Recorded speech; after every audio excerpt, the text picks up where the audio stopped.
व्यासेन ग्रथितां पुराणमुनिना मध्ये महाभारतम् अद्वैतामृतवर्षिणीं भगवतीम् अष्टादशाध्यायिनी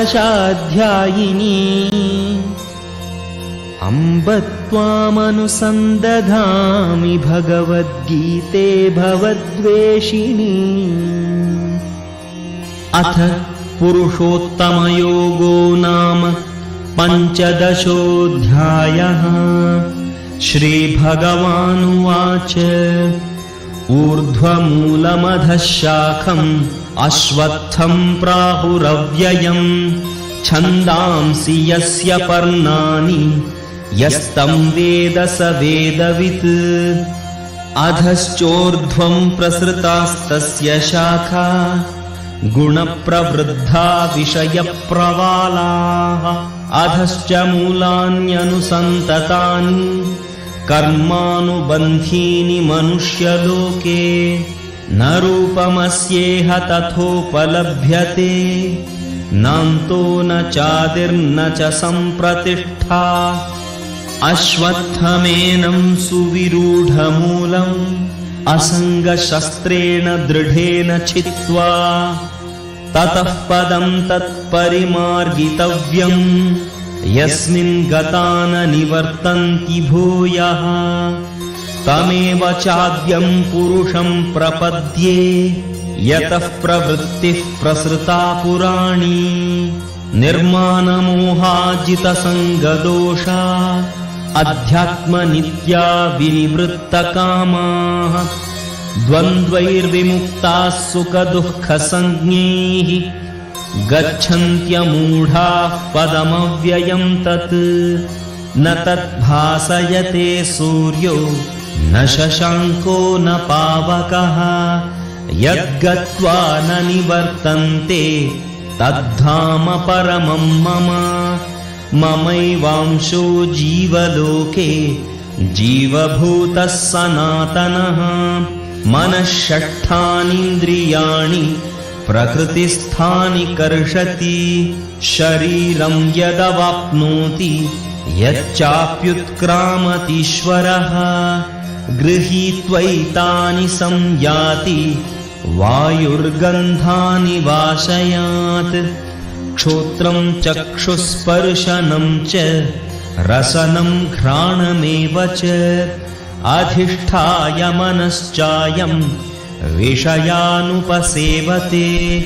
उत्क्रामन्तं स्थितं वापि भुञ्जानं वा गुणान्वितं विमूढानानुपश्यन्ति पश्यन्ति ज्ञानचक्षुषः। यतन्तो योगिनश्चैनं पश्यन्त्यात्मन्यवस्थितं यतन्तोऽप्यकृतात्मानो नैनं पश्यन्त्यचेतसः। यदादित्यगतं तेजो जगद्भासयतेऽखिलं यच्चन्द्रमसि यच्चाग्नौ तत्तेजो विद्धि मामकम्। गामाविश्य च भूतानि धारयाम्यहमोजसा पुष्णामि चौषधीः सर्वाः सोमो भूत्वा रसात्मकः। अहं वैश्वानरो भूत्वा प्राणिनां देहमाश्रितः प्राणापानसमायुक्तः पचाम्यन्नं चतुर्विधम्।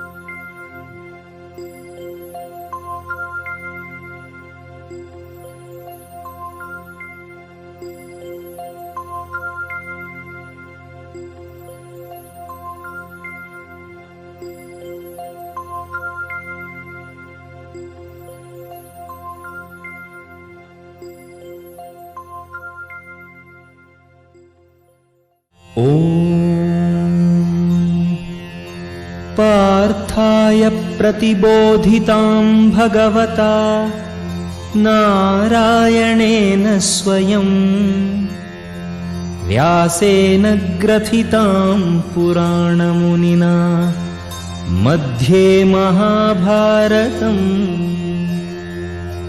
अद्वैतामृतवर्षिणीं भगवतीम् अष्टादशाध्यायिनी अम्ब त्वामनुसन्दधामि भगवद्गीते भवद्वेषिणी। अथ पुरुषोत्तमयोगो नाम पञ्चदशोऽध्यायः। श्रीभगवानुवाच ऊर्ध्वमूलमधः शाखम् अश्वत्थं प्राहुरव्ययम् छन्दांसि यस्य पर्णानि यस्तं वेद स वेदवित्। अधश्चोर्ध्वं प्रसृतास्तस्य शाखा गुणप्रवृद्धा विषयप्रवालाः। अधश्च मूलान्यनुसन्ततानि कर्मानुबन्धीनि मनुष्यलोके न रूपमस्येह तथोपलभ्यते नान्तो न चादिर्न च सम्प्रतिष्ठा। अश्वत्थमेनं सुविरूढमूलम् असङ्गशस्त्रेण दृढेन छित्त्वा ततः पदं तत्परिमार्गितव्यम् यस्मिन् गता न निवर्तन्ति भूयः। तमेव चाद्यं पुरुषं प्रपद्ये यतः प्रवृत्तिः प्रसृता पुराणी। निर्मानमोहाजितसङ्गदोषा अध्यात्मनित्या विनिवृत्तकामाः। द्वन्द्वैर्विमुक्ताः सुखदुःखसञ्ज्ञैः गच्छन्त्यमूढाः पदमव्ययं तत्।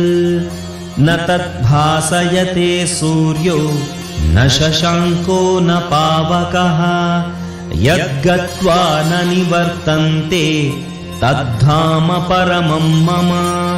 ममैवांशो जीवलोके जीवभूतः सनातनः। मनः षट्ठानीन्द्रियाणि प्रकृतिस्थानि कर्षति। शरीरं यदवाप्नोति यच्चाप्युत्क्रामतीश्वरः गृहीत्वैतानि संयाति वायुर्गन्धानि वाशयात्। क्षोत्रं चक्षुस्पर्शनं च रसनं घ्राणमेव च अधिष्ठाय मनश्चायं विषयानुपसेवते। उत्क्रामन्तं स्थितं वापि भुञ्जानं वा गुणान्वितं विमूढानानुपश्यन्ति पश्यन्ति ज्ञानचक्षुषः। यतन्तो योगिनश्चैनं पश्यन्त्यात्मन्यवस्थितम् यतन्तोऽप्यकृतात्मानो नैनं पश्यन्त्यचेतसः। यदादित्यगतं तेजो जगद्भासयतेऽखिलं यच्चन्द्रमसि यच्चाग्नौ तत्तेजो विद्धि मामकम्। गामाविश्य च भूतानि धारयाम्यहमोजसा पुष्णामि चौषधीः सर्वाः सोमो भूत्वा रसात्मकः। अहं वैश्वानरो भूत्वा प्राणिनां देहमाश्रितः प्राणापानसमायुक्तः पचाम्यन्नं चतुर्विधम्।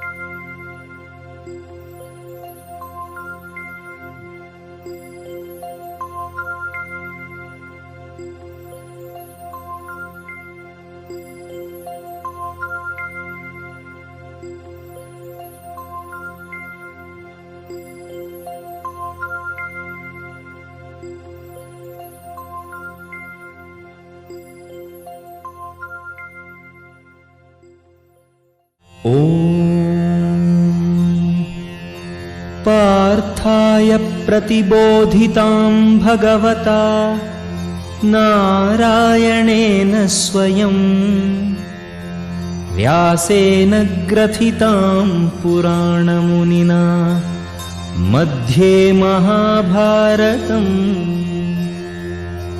अद्वैतामृतवर्षिणीं भगवतीम् अष्टादशाध्यायिनी अम्ब त्वामनुसन्दधामि भगवद्गीते भवद्वेषिणी। अथ पुरुषोत्तमयोगो नाम पञ्चदशोऽध्यायः। श्रीभगवानुवाच ऊर्ध्वमूलमधः शाखम् अश्वत्थं प्राहुरव्ययम् छन्दांसि यस्य पर्णानि यस्तं वेद स वेदवित्। अधश्चोर्ध्वं प्रसृतास्तस्य शाखा गुणप्रवृद्धा विषयप्रवालाः। अधश्च मूलान्यनुसन्ततानि कर्मानुबन्धीनि मनुष्यलोके न रूपमस्येह तथोपलभ्यते नान्तो न चादिर्न च सम्प्रतिष्ठा। अश्वत्थमेनं सुविरूढमूलम् असङ्गशस्त्रेण दृढेन छित्त्वा ततः पदं तत्परिमार्गितव्यम् यस्मिन् गता न निवर्तन्ति भूयः। तमेव चाद्यं पुरुषं प्रपद्ये यतः प्रवृत्तिः प्रसृता पुराणी। निर्मानमोहाजितसङ्गदोषा अध्यात्मनित्या विनिवृत्तकामाः द्वन्द्वैर्विमुक्ताः सुखदुःखसञ्ज्ञैः गच्छन्त्यमूढाः पदमव्ययं तत्। न तद्भासयते सूर्यो न शशाङ्को न पावकः यद्गत्वा न निवर्तन्ते तद्धाम परमं मम। ममैवांशो जीवलोके जीवभूतः सनातनः मनः षट्ठानीन्द्रियाणि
Nithyanandam.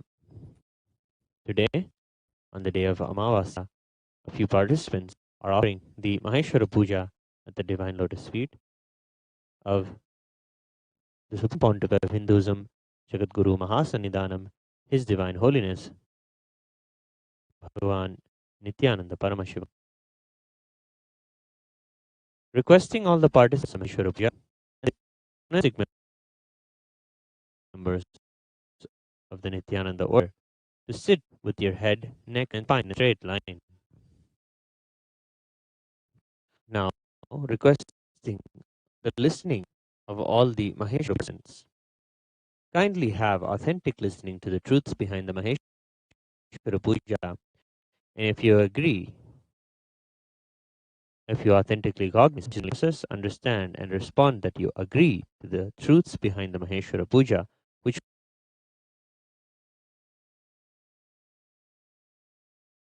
will be told now. If you agree, please say yes loudly and which is internally process, understand, and declare the truth that cosmic energy exists. Yes, I authentically cognize, which is internally process, understand, and declare the truth that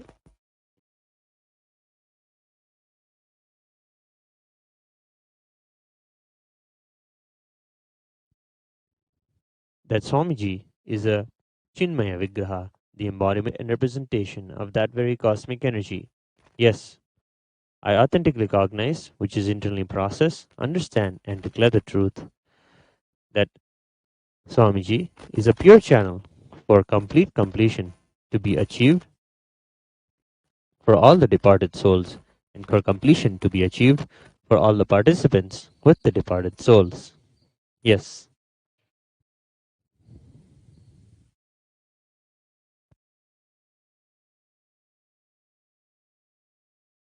I authentically cognize, which is internally process, understand, and declare the truth that during the Maheshwara Puja, all the monastic members of the Nithyananda order become a pure channel for complete completion to be achieved for all the departed souls, and for completion to be achieved for all the participants with the departed souls.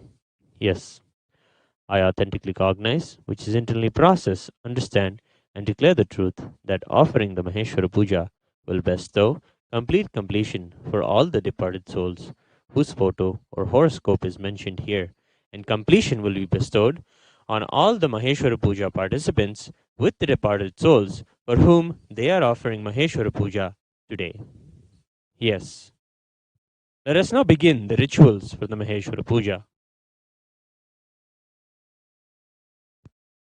नित्यानन्दं परमसुखदं केवलं ज्ञानमूर्तिं द्वन्द्वातीतं गगनसदृशं तत्त्वमस्यादिलक्ष्यम् एकं नित्यं विमलमचलं सर्वदी साक्षिभूतं भावातीतं त्रिगुणरहितं सद्गुरुं तं नमामि नित्यानन्देश्वर परमशिवसमारम्भां नित्यानन्देश्वरी पाशक्तिमध्यमाम् अस्मदाचार्यपर्यन्तां वन्दे गुरुपरम्परां ललाटे त्रिपुण्ड्रीनितिलकृतकस्तूरीतिलकः स्फुरन्मालाधार स्फुरितकटिकौपीनवासनः दधानो दुष्टारं चिरसि भनिराजं शशिकलां प्रदीपः सर्वेषाम् अरुणगिरियोगी विजयते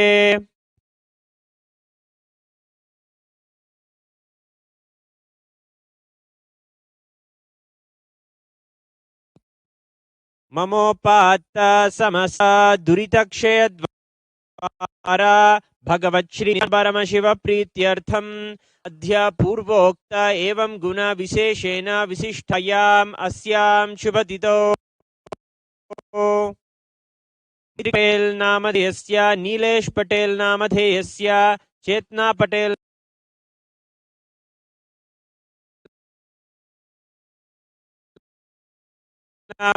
सकुटुम्बस्य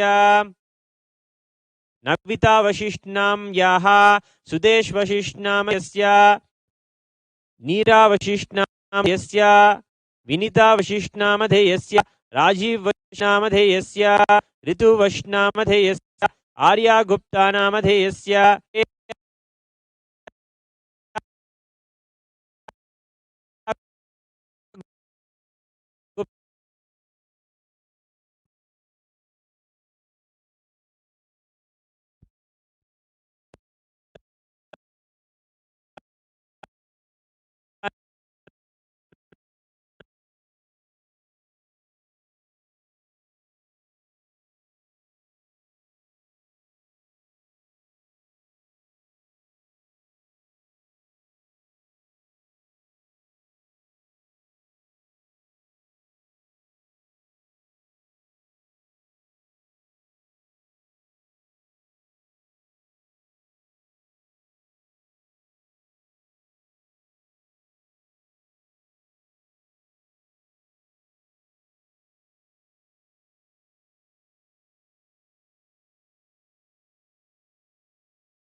ज्ञान विज्ञान चक्रवर्ती सर्वजन संग सद्यो दीक्षा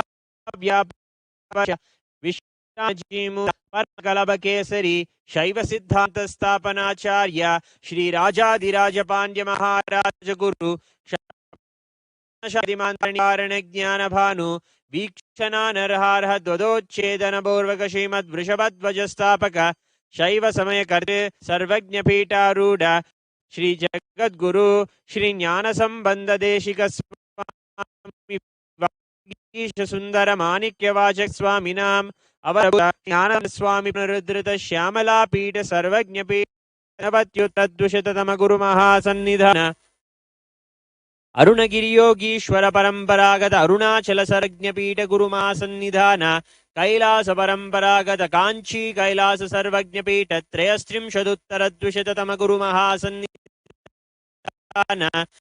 नित्योत्सव नित्य मंगल नित्य कल्याण नित्य रजितादि कैलास नित्यानंद पीठ कैलास परंपरागत साक्षात श्री परमशिव समुद्भूत कैलास परंपरागत वैवस्वतनु इक्ष्वाकु हरिश्चंद्र भगीरथ श्रीरामचंद्र शूरसेन इत्याद्यनवचन सार्वभौम चक्रवर्ती परंपरागत चतुष्टि योगिनी मंडिता चतुष्टि संप्रदाय प्रवर्तक मनुधर्म शासन सूर्यवंश प्राप्त सर्वज्ञ पीठ सांगी साम्राज्य मूर्ताभिषिक्त चूड़ामणे साक्षात श्री परमशिव उद्भूत कैलास परंपरा श्री कपिल महागुरु पुनरुद्धृत महानिर्वाणी पीठ मंडलेश्वर साक्षात श्री शिव समुद्भूत श्री महागणपति समारंभ अनवच्छिन्न पीठाधीश्वर गुरु परंपरा प्राप्त अटल पीठ अष्टोत्तर सहस्र श्री अटल पीठाधीश्वर धर्म मुक्ति स्वर्गपुर स्वर्ण पीठ त्रयोविंश गुरु महासन्निधान कैलास परंपरागत आदिपीठ सर्वज्ञ पीठ जगद्गुरु श्री कैलास पुनरुद्धारक श्री कैलास परमाचार्य श्रीमत् परमहंस परिव्राजकाचार्य वर्य सच्चिदानंद प्रणव स्वरूप श्रोत्रिय ब्रह्मनिष्ठा श्रीमद् जगद्गुरु श्रील श्री भगवत श्री नित्यानंद परमशिव श्री ज्ञान संबंध देशिक परमाचार्य स्वामिनां प्रीत्यर्थम पूर्वोक्तानां सर्वेषां जीवन मुक्ति प्राप्त्यर्थम एतेषां